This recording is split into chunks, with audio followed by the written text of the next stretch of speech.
Welcome back to my channel. എല്ലാവരും സുഖമായിട്ടിരിക്കുന്നതെന്ന് വിചാരിക്കുന്നു. അപ്പോൾ ഇന്നത്തെ എൻ്റെ വീഡിയോയിലേക്ക് എല്ലാവർക്കും സ്വാഗതം. അപ്പോൾ എൻ്റെ വർക്കൊക്കെ ഓൾമോസ്റ്റ് കഴിയാറായി. ഞാൻ എൻ്റെ ലോഗൗട്ട് ടൈം ആയി വരുന്നുണ്ട്. ഈ സ്കൂൾ പിള്ളേരൊക്കെ ലാസ്റ്റ് ബെൽ അടിക്കുമ്പോൾ ബാഗും എടുത്തുകൊണ്ട് ഓടാൻ നിൽക്കില്ലേ, ആ ഒരു അവസ്ഥയായിരുന്നു ഇന്നെനിക്ക്. കുറച്ചധികം വർക്ക് ലോഡ് ഉണ്ടായിരുന്നു, അതുപോലെ തന്നെ കുറച്ച് ടയറിങ് ആയിരുന്നു. അപ്പോൾ ആ ടയർഡ്നെസ്സും പിന്നെ അതിൻ്റെ ഒരു ഫ്രസ്ട്രേഷനും ഒക്കെ എൻ്റെ ഫേസിൽ കാണും. അതാണ് ഇപ്പോൾ ഞാൻ ഇങ്ങനെ ഒരു ഫേസുമായിട്ട് വെജിറ്റബിൾസ് കട്ട് ചെയ്യുന്നത്. ഇപ്പോൾ വീഡിയോ കാണുമ്പോഴാണ് ഞാൻ ഈ ഒരു ഫേസും വെച്ചുകൊണ്ടാണ്, ഒരു ഒട്ടും പ്രസൻറ്റബിൾ ആയിട്ടുള്ള ഒരു ഫേസിലല്ല ഞാനിരുന്ന് വെജിറ്റബിൾ കട്ട് ചെയ്യുന്നത്. ഞാനിപ്പോൾ വീഡിയോ നോക്കുമ്പോഴാണ് കാണുന്നത്. പിന്നെ എല്ലാവർക്കും എങ്ങനെയാണെന്ന് അറിയത്തില്ല, കുക്കിംഗ് ആക്ച്വലി എനിക്ക് ചെയ്യുമ്പോഴത്തേക്കും ഒരു കൈൻഡ് ഓഫ് റിലാക്സേഷനൊക്കെ എനിക്ക് തോന്നാറുണ്ട്. അപ്പോൾ വിശേഷങ്ങളൊക്കെ അവിടെ ഇരിക്കട്ടെ. ഞാനിപ്പോൾ ഇവിടെ അമ്മ ഉണ്ടാക്കുന്ന ഒരു ഈസി പൊട്ടറ്റോ കറി റെസിപ്പി പറഞ്ഞുതരാം കേട്ടോ.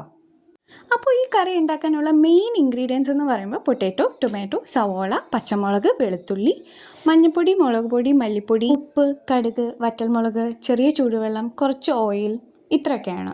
പിന്നെ ഒരു ഭംഗിക്ക് കറിവേപ്പില ഉണ്ടെങ്കിൽ അതും കൂടെ എടുക്കാം.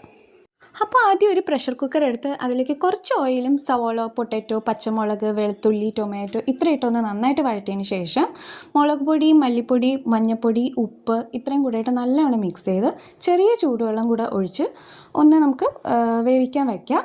ഒരു 3 വിസിൽ കഴിഞ്ഞപ്പോഴത്തേക്കും പൊട്ടാറ്റോ കറി ഒക്കെ സെറ്റായിട്ട് വന്നിട്ടുണ്ട്. അതിലേക്കൊന്ന് കടുക് താളിച്ചിടുക, അത്രേ ഉള്ളൂ. അപ്പോൾ നമ്മുടെ ഈസി പൊട്ടാറ്റോ കറി റെസിപ്പി റെഡി ആയിട്ടുണ്ട്. അപ്പോൾ പാരലലി ഞാനിവിടെ ദോശയും ചുട്ട് കുറച്ച് ചപ്പാത്തിയും കൂടെ ചുടുന്നുണ്ടായിരുന്നു. അതിൻ്റെ വീഡിയോ എടുക്കാൻ മറന്നുപോയി. ഡിന്നറിന് ശേഷം കോഫി ആയിട്ട് ഒരു പ്ലേ ടൈം ഉണ്ട്. കോഫി ഞങ്ങളുടെ പെറ്റാണ്. Coffee good boy coffee.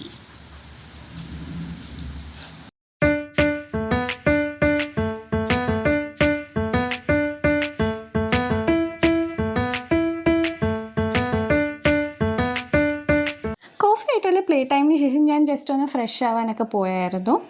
അതിനുശേഷം സ്കിൻ കെയർ ഒക്കെ ചെയ്ത് പതിവ് പോലെ തന്നെ ബുക്കൊക്കെ വായിച്ചിട്ടാണ് കിടക്കാൻ പോകുന്നത്.